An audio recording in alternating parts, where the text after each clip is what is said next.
Hi, I'm Robert Borton, CEO of Classical Conversations.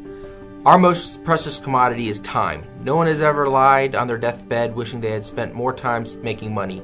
They all wish they had spent more time creating a legacy. Our modern education system steals that legacy, steals that time from our children. That's why I'm passionate about homeschooling. That's why at Classical Conversations we want to give you more time to create that legacy, follow your passions, and glorify God. Visit classicalconversations.com for more information.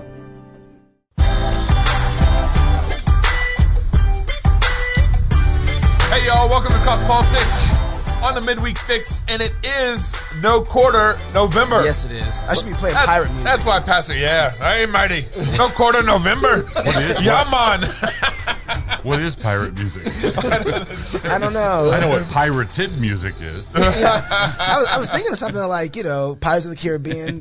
That's what I heard in my head. Dun, dun, dun, dun, dun, Yeah, something like that. Yeah. That's not pirate music. Something like a shanty, Oh, there you go. That's what we should have done. Sea Shanty. shanty. Yeah, so that's why we got Pastor Wilson only in the we had studio a sea with us. shanty. We do. We have a couple. Not on here.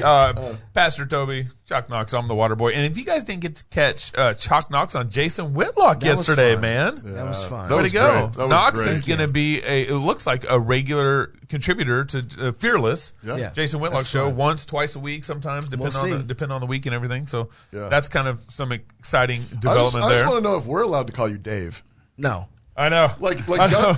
Justin does. Hey, we got Dave Shannon. We're gonna work that out for Jason. Yeah. Hey, Dave. Just Knox. It's Yeah. Knox. Yeah. And then didn't he introduce your black wife? It's like Because the introduction was Dave's from Idaho and he's married to a black wife. just in case everybody wanted to know how black I was. How bona fide it was. Right. Yeah. Hey y'all, make sure you download the app. That's the best way to get our content. I just uploaded the Worldview series. So Yes. a couple years ago we produced a Worldview series. It's basically kind of the first album. Worldview Shotgun series. It's fantastic. David's production on it's really, really great. Club members can actually download it in the portal, but we decided to put in our app too, so those who download the app can actually listen to the Worldview Shotgun series. There you go. There you go. Download the app. We aren't on YouTube right now. I think we get back on November 22nd. Oh, so when we But get out of I think it's November out of YouTube YouTube jail. jail? Yeah. They should have waited to December because since it was no quarter November, it's going to be crazy on the 22nd. Maybe they don't know about that yet. Dime Payments is a Christian-owned processing payment business. Every business needs a payment process system. So go to dimepayments.com/FLF. Sign your business up. Working with them actually supports us. They won't cancel you like Stripe canceled President Trump. They won't cancel you like MailChimp canceled the Babylon Bee. Who canceled Gary DeMar? PayPal. Oh, yeah. PayPal right. did. So check them out. At least have a phone call. Tell them the Cross Politics sent you. Go to dimepayments.com/FLF. And he just emailed me last week, and we actually got a number of listeners who've signed up with Dime Payments now. Way to go, you guys. Really, That's awesome. really cool. All right, so as we've been already mentioned, this week is No Quarter November. this and week. This month. Yeah. Well, this week started. Okay. No Quarter November. And if you haven't caught the trailer, I guess, do we call it the trailer for No Quarter November? Yeah, sure. The trailer for the month. If we haven't caught the trailer for the month, well, we got it for you right here. Okay.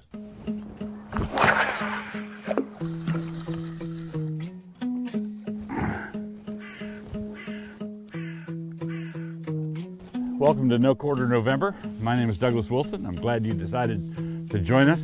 Now, some people want to know, what is it about November that makes us want to burn things? What's with that? Here's a little libation for those evangelicals who think I ought not to be drinking stuff like that. The reason we're doing this is not that we think that there's a moral obligation that we have to be incendiary, because we don't have a moral obligation to be incendiary. What we're saying is that the world has mysteriously, for some bizarre reason, become flammable.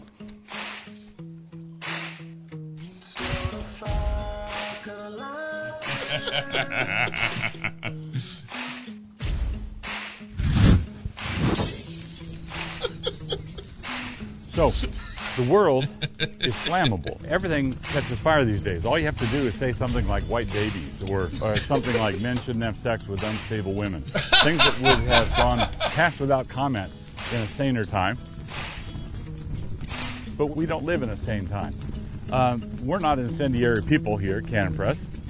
We are ordinary people, normal people, in a flammable time. And that explains why things burn in November. The basic point of No Quarter November on my blog is that normally, 11 months out of the year, when I say outrageous things or things that I know that people will take as outrageous, I make a point of qualifying it. I call it, it's not always in the second paragraph, but I call it the second paragraph rule, where I say, now, when I say this, I'm not saying this and that and the other thing. I qualify, and I qualify, and I qualify. And nobody pays the slightest bit of attention to my qualifications. And so I decided a few years ago that let's see what happens when I don't qualify anything. If I just speak the truth, what happens then? Well, check in, No Quarter November, and you'll see what happens then. My exhortation to all of you is that if it seems like everything's gone nuts, if it seems like the world's on fire, just keep doing what you're supposed to be doing.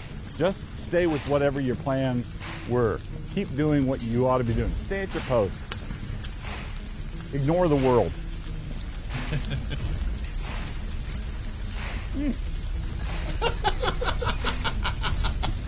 See? Well, I got to get home for dinner. Someone.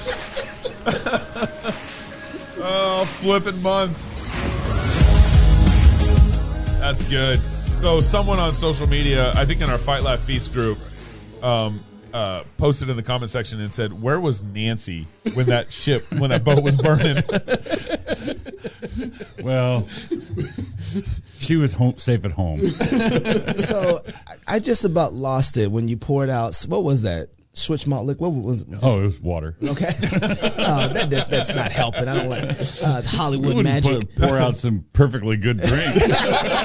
It's a bunch of evangelifish. All I could think was, is he pouring something out for the dead reformers that aren't here? You know, he used to have that pouring out for the dead homies that were not here. Pour out for the just pour for you one Calvin, just a little bit for Calvin. Go pour it out here. So, Pastor Wilson, so here we are again, No Quarter November. Is this the third one? Fourth one. This is fourth. Year 4. Wait, so what all have we burned? We burned, the first year we burned a couch. Yeah. The second year we burned a field. Yep. Oh, that's right. The third year we burned the truck. Oh, that's right. And the fourth year burned the boat. Next year I've drawn the line at no helicopters. And actually, it's funny. We were just saying next has to be a helicopter. One of the criticisms that I've seen come from this already has been a pastor has no business acting this type of way. Right? Like, that is your job, is to sit here and to preach the word of God, to be in the church, exegeting scriptures, not on top of a boat talking about burning down culture. I'm talking about them burning down culture. Yeah. Right? Yeah. So what they're saying is that the preacher's got to preach behind the pulpit, but make sure that you don't attack sin. Right. That's what. But Doug, that's what, Instagram shut down the video because you're inciting violence. Yeah, inciting violence, criminal activity. I think they use the word criminal. Did they really? But of course, the hilarity of all of this is you've got the CNN guy who's like, it's a mostly peaceful protest with the police station behind him up in Burning flames. down. Yeah. And I don't think Instagram took CNN off. Well, the hilarity too, though, is that they're doing the exact thing that you talk about in the video. You're being normal. Yeah. You're talking about normal things. They're being incendiary. And they're the ones who are burning it down. Right. Exactly. And what they do is they project. The left projects. Right. The thing that they accuse us of doing are the things that they are engaged in doing. Yeah. And it's just gaslighting. You know, the thing seems like every year somebody asks, what's no quarter mean? Right. Okay. No quarter means... It's a nautical term from sailing days, where ships would close and in order to fight, and no quarter meant no surrender. Yeah. So basically, no quarter is take no prisoners, fight to the death. Right. So that's what no quarter means. Okay. So what does that look like in your context? Well, what it looks like is I don't try to balance things in the normal, reasonable way that I usually do. Right. So,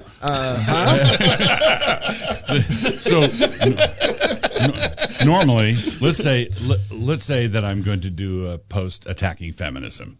Mm-hmm. Right. Mm-hmm. 11 months out of the year, in the second paragraph that I alluded to there in the video clip, in the second paragraph, I'll say something like, Now, really, please don't take me as saying that all women are stupid. Okay. I'm not saying that. That's not my position. My position is that stupid women are stupid. Right. Not, So they take all the qualifications out. They're like, whatever. He didn't mean that. so that and people don't pay attention to the qualifications. So They just say, look, he said stupid women. yeah, he said stupid women, and it's an attack on all women, despite a paragraph there that I put in there on purpose, knowing what they were going to do. So a few years ago, we thought, well, what happens?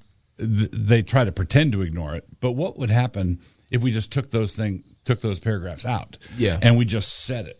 We just said it. You guys know that I make qualifications, that I'm a reasonable guy. You can talk to me. I know there are exceptions, all of that. But we'll just state it straight up the middle, high and inside. So what's your qualifications for telling people to have white babies? Oh, no. See, if I were giving during 11 months out of the year, I would say, now, I'm not telling black people to have white babies. You just blew the whistle at Pastor Wilson. That was the computer. I don't think the computer likes you. I think that white people should have white babies. I think it's what's normally done. That's Again, he's being normal. So racist. I mean, white people should be having black babies. Come on, Pastor. But if we did that, we'd be in big trouble. Right? It's like, look how racist they are. But it's funny because I find out about your blog sometimes faster than when I wake up and I have like Twitter full of like something that you said. And I'm like, I haven't even got a chance to go to the blog to read it yet. Well, Ibram X. Kendi, who got in trouble recently for saying things that, got him in trouble. But he's like one of these critical race theory guys. Yeah. He went off on Amy Barrett. ACB. For adopting black children and called them colonizers. Yep. Right. So, like, if you don't do, what do you want? So if you avoid doing that, you're a racist. If you do it, you're an appropriator or a colonizer. Yeah. Whatever you do, it's going to be awful. Right. And so, instead of giving this sort of thing the time of day seriously, what you need to do is tweak it. Mm-hmm. Just say, okay, white babies it is. Yeah. And then you can't say that. Well, here's the thing. We've gotten to the point. No one is. I'm going to hopefully close this circle later this month. But Martin Luther King Jr. was a white supremacist. Right. According to their standard, absolutely. Okay. According to their standard. According to their standard. Like Larry Elder is the face of white supremacy. Yeah. Right. According to But Martin Luther King Jr. He said, "I want a day when people will be judged by the content of their character and not the color of their skin." Right. That's white supremacy all over. Yeah. And I don't think it's too soon for us to demand that the names of the highways all be changed back. Why? To Robert E. Lee and R.L. Dabney? Yeah. If you're going to have a white supremacist, at least have it be an open one. Right. Not a black one. And not a black one. And every city I go to, I think, has a Martin Luther King Boulevard. Yeah. Right. Oh, yeah. Or street. And usually it's a high crime area. Seriously. A lot of them usually are pretty interesting. Yeah. And so, but the point is, why are you naming highways after a white supremacist? Why is there a federal holiday named after a man whose keynote phrase, content of their character, not the color of their skin, like work ethic, Protestant work ethic?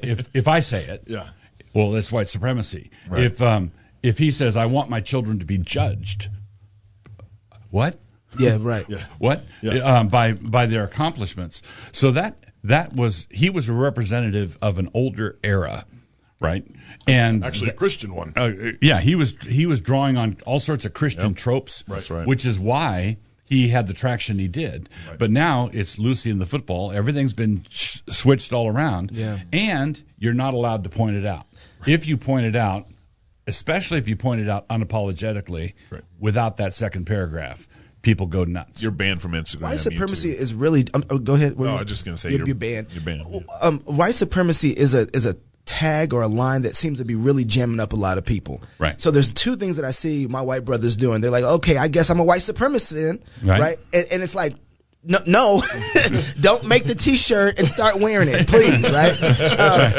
And the other side is like you just say, don't take the bait, right? Don't exactly. That's exactly right. And I see a lot of them doing that. I'm like, please don't. I can't defend you very well when you do that. But how is it that you fight that tagline? What is the response to this? Because I don't see a lot of people doing it right. I want to add one thing here. In the race in Virginia, Right. McAuliffe, he just kept saying Youngkin is basically a racist. Well, he's a dog. He's doing a dog whistle. All this stuff. It's like the liberals cannot help themselves but to say conservatives are racist no matter what they do. Yeah, Right. McCullough basically said parental rights is a dog whistle for white racism. supremacy. So there's a fine line to walk here. So if you're exactly right, if you're accused of white supremacy, no matter what, if you're a white guy and you're accused of that, no matter what, the thing you must not do in taking the bait is say, well, if I'm going to be accused of being a thief, I might as well steal something. Right. So if I'm going to be accused of being a white supremacist, I might as well be one, an actual one from the old school, right? And or not care if people label me as that, Right. a KKK kind of guy. That's the one mistake. But the other side of this fine line is you really have to absolutely not care what they're saying about you, right? Yeah. So there's two ways of not caring. Right. Yeah. I don't care that you call me a white supremacist because I'm a grand legal wizard in the KKK, right? I don't care. Okay. But the other way of not caring is I don't care what you're saying because I'm onto your tricks. Yeah. Right? And so everything we say ought to be an I'm onto your tricks move, not, oh, I might as well fit the caricature. Yeah. No, that's really good. So Canon is giving away, or not a giveaway. Not giveaway. They're selling. But It's up on the screen. but it's such a discount. It's like giving away.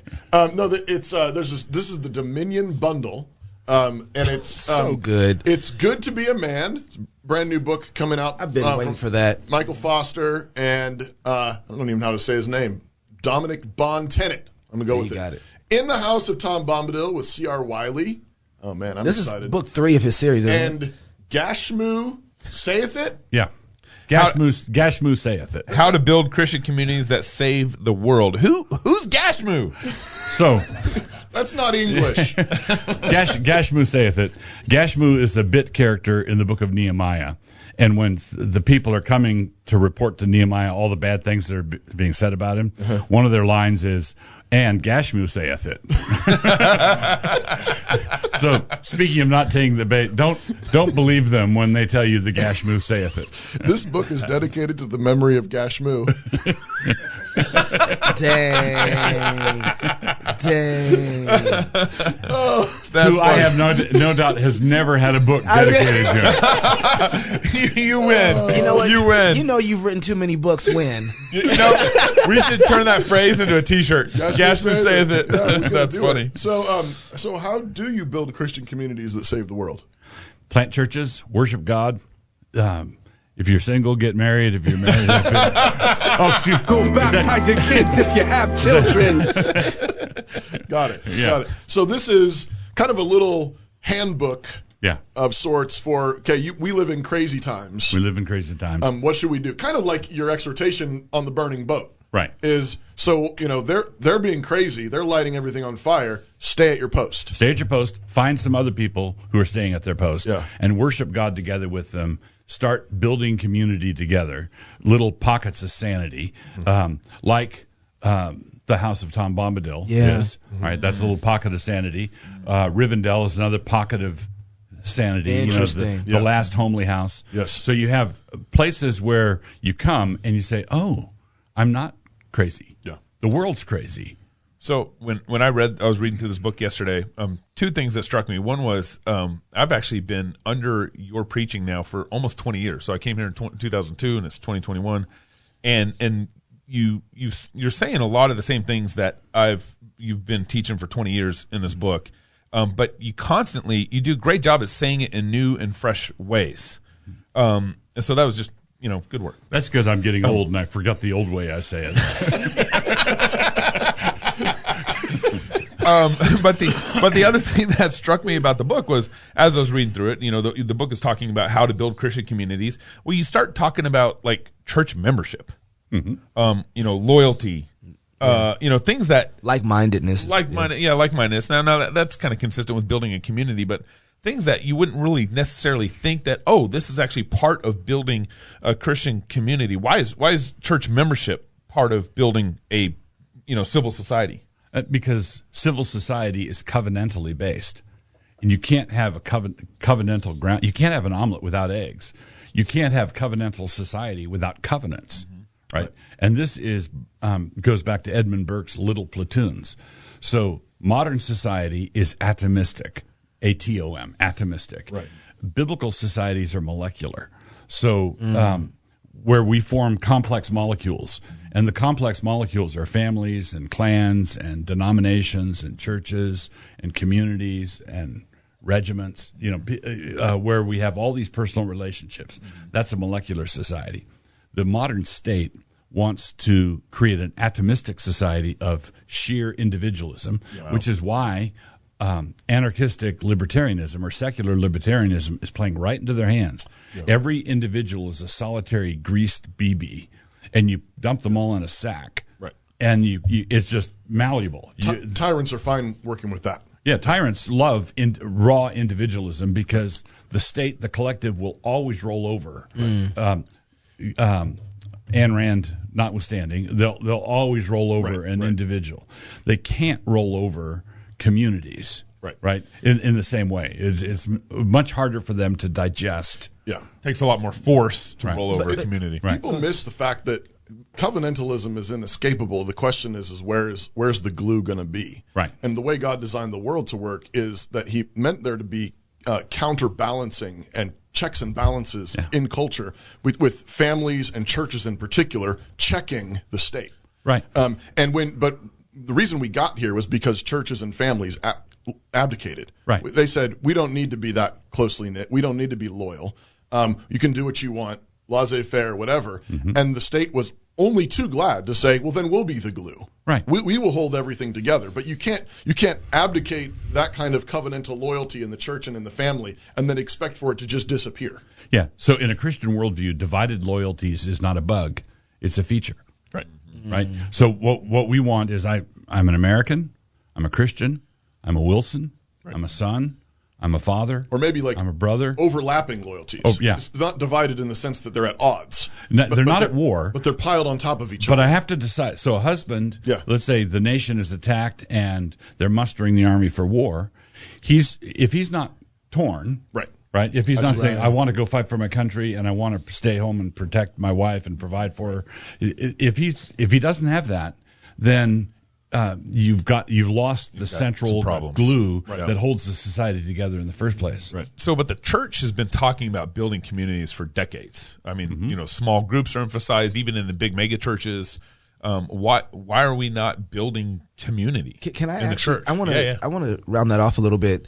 We have churches, Reformed churches, biblical churches, teaching exegetically all over the place, and yet we still don't have. I would say Moscow shouldn't be a thing because we should have way more of that inside of culture and society based on that truth, right? Right. So why don't we have more of that? Especially in light of what Gabe asked. Right, exactly. Everybody's been saying community for the last number of decades. Church membership has been a big push, a big thing right now, how important it is. All that stuff is there. And yet the fruit of that doesn't seem to be bleeding itself out into society normally. There's a book I recommend frequently, written by a old reprobate, Ambrose Bierce.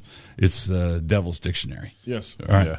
And the Devil's Dictionary, there's a definition of valor in there. And he tells these little anecdotes that he made up to illustrate different definitions. And valor, a general in the American Civil War said, "Sir, why? I've commanded you to move forward at once. Why haven't you moved forward?" And the lieutenant says, or the commander of the delinquent brigade said, "Sir, I've determined that any further display of valor on the part of my troops will bring them into contact with the enemy." That's the definition of valor. It stops right here. Also, Ambrose Bierce says rear. He defines rear in military terms. In military parlance, the part of the army that is closest to Congress. Ooh. Ouch. So you're saying we in many places we do have these platoons. Yeah. We do have these units, these military outfits that God's established, but the captains, the generals are unwilling to display any further valor. because the enemy fights dirty. They will destroy you. Yeah. They will come after you with everything they've got. They'll Me Too you. And the thing that the reason why this works is because the recipients of this possible treatment care. Right. Christians care. Christians care. Yeah, we're back because to the no quarter. other Christians care. Yeah. And I've got a mortgage to pay, or I've got or it's a bad witness, or it's a bad witness, bad testimony. Seems like you're being mean. I've had remember one situation years ago where a young guy was caught in a firestorm online, and a bunch of older Christians, and it was crucial that he not back down. Yes. Right. And a bunch of older mentors, wiser Christians, took him aside and advised him to eat it and apologize and climb down. And basically, the root problem, and this is not the only solitary, isolated problem, but the root problem is cowardice. We just don't want to collide with the enemy. Is that changing now, though, after 2020, the social justice movement, and now it seems with critical race theory inside of government schools being more obvious? Is that changing a little bit? We're seeing some of that in Virginia, right? Yeah, we saw it in Virginia. We saw. So here's I think the key takeaway from Virginia is that a lot of activated, motivated, upset conservatives, from responsible conservatives to people who just red pilled last week, the whole range, were really distressed at the way the 2020 election was the presidential election was held. And just apart from getting into the merits of it, many people, to the tune of hundreds of thousands of people, believed that the election had a lot of fishy stuff about it, rigged and suspicious. Georgia and Arizona and Pennsylvania, and a lot of people. I heard a lot of people saying, "Well, what good is what good are the midterms going to be if they can just steal an election?" Right. Yeah. Well, the electoral, and again, not getting into whether or not they did. I'm talking about the perception. A lot of conservatives were saying, "What's the use?" and we're on the verge of sitting out on the midterms. Yeah. But the electoral college system means that if there were cheating, you just had to have cheating at key pinch points, right? Right. So if it was under 100,000 votes, that would have swung the election the other way into a tie. And Virginia was a state that, by every bit of the current received wisdom, should have gone to McAuliffe, given the kind of state it is. Given I saw people on Twitter actually saying they were Democrats who voted for Youngkin. Youngkin, who said, "I'm pro-choice, and I'm a Democrat, but I'm sick of these shutdowns." Mm-hmm. That was the other thing that I saw. There were at least some Democrats that swung and voted for the Republican because they're just done with the shutdowns. They're done with the overreach. Right. I think that's the other part of this too. So I think you'll look for Virginia to be a great encouragement for people to mobilize in the congressional and senatorial races. Yeah. Okay, I think that they could have cheated in Virginia and they couldn't even pull that off. Right. So I can get involved here in South Dakota, or I can get here, that sort of thing. Yeah, which is incidentally, isn't Trump the one that's been telling people don't vote? Yeah, this is all rigged. Thanks for nothing. So I always like to ask you when we do No Quarter November with you, what's coming down the pike? You know? Yeah, I do. I've got there's an event calendar. Oh, snap! Yeah. Oh, y'all. Copy this down real quick. Screenshot it. It's tiny. So what's going on? So on Monday and Wednesday you're doing blog posts. The blog posts are the long form blog posts, the things where I'm critiquing or engaging with various follies, and then sprinkled around are observations, reactions to the normal thing. But Monday and Wednesday are my normal blogging days. And then Tuesday, you're doing a live Q&A every Tuesday at 5 p.m. Is that what it is? Live Q&A? It's a live Q&A on Tuesday. Is that YouTube? It'll be Canon Press's YouTube I don't know. channel? I just go where I'm pointed. Well, It's got the YouTube logo, so I'm assuming that's what it is. So the So first I assume one, that's Canon Press's YouTube so channel. the first one's November 9th. Next Tuesday, November 9th, will be the first Q&A live stream. For 4 Tuesdays. 4 Tuesdays there's, in a row. 4 Tuesdays in a row. Oh, live man. Q&A. So people can ask their questions, and you'll just answer them. Yeah. Okay, so we got the schedule. What's the topics? Oh, the topics are all kinds of topics.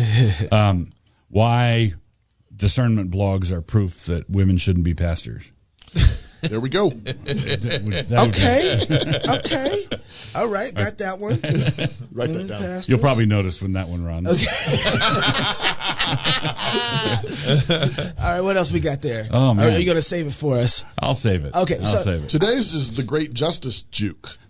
Today's was the Great Justice Juke. Oh, I haven't read that one yet. I haven't read it yet either. It's on basically how the Marxists and the critical theorists infiltrated evangelicalism. Okay. Oh. So, and the move is basically the step one is we're going to be gospel focused. We're going to be gospel centered. It's just going to be gospel. And the one question we will always ask is this a gospel issue? Okay. And we will use that to exclude everybody to the right who wants to bring up cultural issues that they learned at the a worldview camp that their high school senior went to. Yep. Right. So no, that's not a gospel issue. No. Minimum wage is not a gospel issue. Inner city crime is not a gospel issue. Right. Not a gospel issue. So they exclude that by definition. Then the next step is they say, well, clearly justice is a gospel issue. Right. But what they've done is they've taken the definition of justice from the Marxists, from the commies. Right. And so they've inserted this. It's a Trojan horse. It's a Trojan horse. They've inserted justice as the one gospel issue that they've got to put in there. Which is why BLM and if you challenge this, right, you're a racist or a misogynist or a plutocrat. The abuse of children, abuse of women, these kind of things where it's like there is problems. Right. But they've smuggled in a different definition of justice. Correct. And so then I divide evangelicalism up into the bad guys who are apostate. Mm-hmm. The people who understand the woke gospel are going to hell. They're apostate. They're false brothers. Then you have the chumps in the middle who should know better, but they didn't know better. They accommodated. They tried to compromise with them. And then you have the clear-eyed people on the other end who have been sounding the alarm the whole time. And then I take Galatia, where you had the Judaizers, the false brothers. Then you had the people who should have known better, like the Apostle Peter, for example, Barnabas, for example, John Mark, for example. You have those people in the middle who got played. They're true Christians, they're good people, but they got played. And then you had people who are frequently lonely, like the Apostle Paul, who saw the game, who saw the play being run, and called it. And so that's a paradigm for what is going on now with the woke. Wokeism is Antichrist. It's a false gospel. It's like Machen said about liberalism. It's not a variation. It's not a denominational variation. It's another religion entirely. What do you tell people who find themselves in churches or in orbits, maybe where they think their leadership is somewhere in the middle of that spectrum, right? Maybe somewhere between the last two, where they, they've got a pastor or a session that's maybe a couple of them seem like they've been played. A couple of them occasionally point out, "Oh, that's not good. Right, that's not good." But it's sort of all wobbly. What should people do in a church like that? Oftentimes, the people in the middle. If you're observing your elder board in the middle being played, the people who get played generally are they're not deep thinkers. They don't see the theological issues. Right. They're responding to situations in the church, people who are calling them up, and so what Christians need to do is they need to become a situation. Okay, become a situation. Become a situation. What do you mean? Well, by raising the alarm. Saying okay. So if basically we have to come to grips with, in the church, the liberals are the war party. The liberals are the ones who fight for what they believe. Yeah. The liberals are the ones who keep coming back after it. The liberals are the ones who try to get people kicked off of elder boards. The liberals are the fighters. Everybody has believed the propaganda that the conservatives are the fighters and the liberals are the flower children. It's the other way around. The liberals are the warriors. Yeah. The liberals are the fighters. They're the war party. Yeah. And the Christians are the ones who just want to be left alone so they can get their small business off the ground and feed their kids. Yeah. They just But making a situation means pointing out where we're being attacked. Right. So it's pastor, this is infiltrating, and it's affecting my kids. The ladies are having a book group, and they're reading Kendi's latest book in the book group. Yeah. Yeah. Are you going to do something about it? Right. And give him a situation. Right. And say, I can check back tomorrow if you need time to think about. You need to become a squeaky wheel. Right. They're saying that our white kids need to be constantly apologizing because they were born with no pigment in their skin. Right. Correct. And if your white kid does apologize for that, they need a spanking. Yeah, that's right. That's right. So you have false brothers. Those three categories. You have people who are false brothers. Then you have people who are being played by that, and then you have people who are sounding the alarm. Which one does Russell Moore fit in? Okay, what I say in the column is that the categories of false, apostate people and people who are being played. I said, I don't see hearts. I can't see hearts. Yeah. But what I do say is that if you're not in the third category of calling this out, if you're not in number 3, you have no business in Christian leadership. Oh. So right. Oh. Right. Okay. So, Okay. So and that would apply.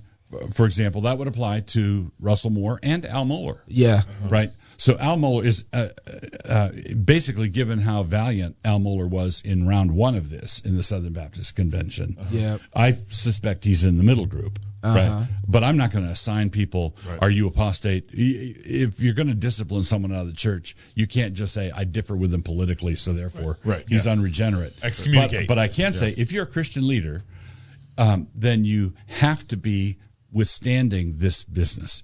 You have to be on the record that wokeism is from hell. Wokeism is of the devil. If you're not doing that, then you're being played, or you're on their side. Right.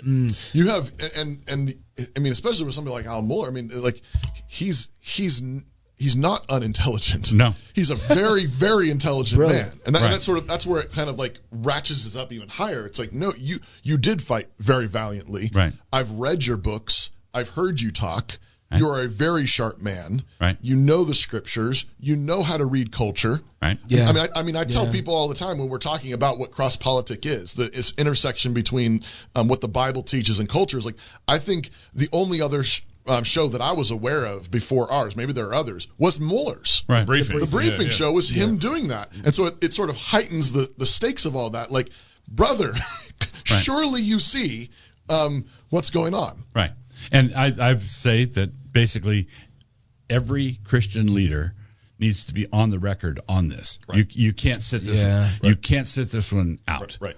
You have to say, I'm with these guys, even if my priorities are elsewhere. I'm running my soup kitchen. Sure. Right. Sure. Yeah. But so I don't have time to write a book against the woke gospel. Right. But I'm standing with the guys who are fighting these guys. Right. Pastor, before we let you go, I have to. I read the article from The Guardian. Yes. And it's funny. I was kind of proud. God's on the move. I'm just saying, if you got 2 hit pieces from national media outlets in the last couple of weeks, God is on the move. But let me set this up real quick. So is the whole country, apparently.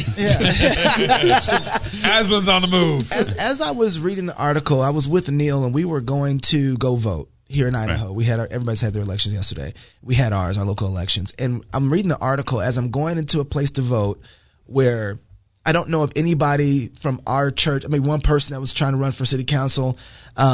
We don't have anybody from our church, and the police chief. He's not. We don't have representation inside of our politics the way that everybody talks about it at all. Right. And I'm going to vote, and I'm reading this article. Moscow is taking over. Christchurch is taking over Moscow, and I'm sitting here saying we're about to go lose a full election about everything. and I'm sitting here literally. I'm looking around and laughing when they're like, where's the takeover? The Wilsons are getting lied on by the police. Yeah. And the judges and the prosecutor are in full assault, and I'm sitting here. Where is this takeover? Let's just say two things. We have taken over the city, and we're really, really bad at it. So we've taken over the city, and we haven't figured out how to stop persecuting us yet. Yeah, and that was the thing. You know, that's what I was looking at. I mean, there's people from outside here who are watching, but they have whatever we're doing. I'm looking at the places that people would look at and say, like Dearborn, Michigan, they've taken over. Muslims have taken over Dearborn. Yeah. There's no question. I don't feel like we're close to that at all. And yet, why is it that what we're doing feels like a takeover, and we have yet no power as it relates to the civil magistrate, as it relates to city council? I think it's because the people who are, I'll just illustrate it this way. When the spies are talking to Rahab in Jericho, she says that ever since we heard of how God brought you out of Egypt, we've been terrified. Okay, well, that's 40 years of the Canaanites being terrified of the Jews who are marching around in the wilderness because they were terrified. So the Israelites come out of Egypt. They send in spies. They're giants in the land. We're like grasshoppers in the sight. We can't do it. We can't do it. We can't do it. So the Israelites were scared of the Canaanites and spent 40 years in the wilderness because of it. And then Rahab says, and we were scared of you for that whole time. That whole time. Right. So I think that the non-believers see. I do believe that they're picking up on something genuine, which is that robust, potent Christianity is the threat to their plans. And the fact that we have a British newspaper doing a hit piece on us means that we are the designated threat. And so they have to use words like ultra conservative. Yeah. Right. But true to British form, though, is kind of nice. They were kind of nice to us. Even though you could tell they were trying to be mean. I heard from more than one person that read it and thought, actually, I might need to look. I need to look into this place. But it's hilarious. I mean, what are we doing? We're going to church. The most public thing that we do as a church is go out and sing psalms. Right. Yeah. We take a choir out, and everybody's like, "Oh no!" But arrest them. The author of that piece was Jason Wilson, so I could ruin his day by saying, "Well, he's a nephew I'm kind of disappointed in." Pastor Wilson, thank you so much for joining us, man. No Quarter November, CannonPress.com. You want to be ready for really every day of the week. You got something going on, so go get these books from Dominion Bundle. Dominion Bundle. Gashmu. Yes. Say it. Good old Gashmu. So if you're single, get married. If you're married, have kids. And if you have kids, go baptize them. Until Sunday, love God with all your heart, soul, mind, and strength. Love your neighbor as yourself. Go fight, laugh, and feast. This is Cross Politic. No Quarter November, baby. American colleges have become more hostile to the faith of young Christians than the beaches of Normandy were to the Allies. Literally. Undergraduate training wasn't always a death trap of unbelief. Once colleges were boot camps for body, mind, and soul. Now, most college students spend their days in tax-funded adult daycares with all the intellectual rigor of lazy rivers, safe spaces, and complimentary condoms. And in our recent COVID faux-apocalypse, those daycares became prisons almost overnight. Cover your face, line up for your shot, stay in your room, but don't worry, the condoms were still complimentary. At New St. Andrews, you are not on vacation, you are not in daycare, and you won't be herded into a dorm. From week 1, you'll be treated like an adult. You're responsible for paying your own rent and developing your own grocery budget. Or going hungry. Get a shot, or don't. Mask up, or don't. Most of our students even work part-time jobs on top of the 40-hour class workload. It's part of the anti-fragile hustle and grind that distinguishes our graduates from the majority of their own generation, and that employers and graduate schools love.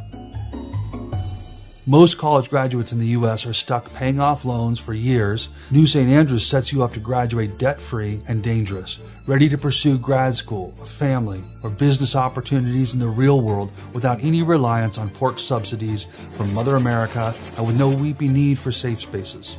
The real world isn't a cushy place. No one owes you success. You are entitled to exactly jack squat in this life. But rich or poor, unlike your face or your freedom, your job or your business, an education and the ability to think clearly can never be taken from you as long as you are still above ground. Not by petty tyrants or cowardly clergy, not by thoughtless mobs or lab coat megalomaniacs. At New St. Andrews College, you'll learn from teachers whose ideas equipped men and women to build Western civilization in the first place, and which will be used again to defend and rebuild what has been lost as the West has faltered into decay, losing her faith and her mind. Yes, most of our best teachers are dead. But our classical Christian liberal arts education is how we've been graduating thoughtful, articulate outlaws and leaders with spines for the last quarter century. The intellectual and theological bedrock beneath the Judeo-Christian West is what you'll study, engage with, write about, and own. It is what you will debate in class and present in public as you learn to live like forbidden fire, surrounded by the darkness of unbelief, manifesting God's truth, goodness, and beauty to all who live around you. Training like this can't happen over Zoom. At New St. Andrews, we believe whoever walks with the wise becomes wise, but a companion of real or virtual fools will suffer harm. Your peers shouldn't be your spiritual leaders. You should have a real flesh and blood in-person church for that. NSA is in the heart of downtown Moscow, Idaho, where you will witness men and women building Christendom on every corner. Where else are you going to be able to break bread in your professors' homes, debate great literature with them while their kids are playing, sing psalms while being arrested with them, catch turtles with them? No one comes to NSA to get lost in the crowd. You might be able to hide in a graduating class of thousands, but our classes are better measured in dozens. You will grow in this program or you will tap out. And when you finish, you'll be ready for life, in whatever moments and scenes and struggles God may have prepared for you. We are training students who worship and march and study and fellowship and sing and write and start businesses and raise kids that no one can mask, cancel, or bury. We follow the King of Kings who knew the way through the mob and out of the grave. We fight to rebuild Christendom in the ruins, in our families, and in our businesses, in the cities where we live, in the countries where we go, in the congregations where we worship. Your mom may worry that Moscow, Idaho is many miles from home. She should worry more about how spiritually distant even a nearby godless campus is. After 4 years in a Christian community like ours, you will grow much closer to your family. Don't stay distant.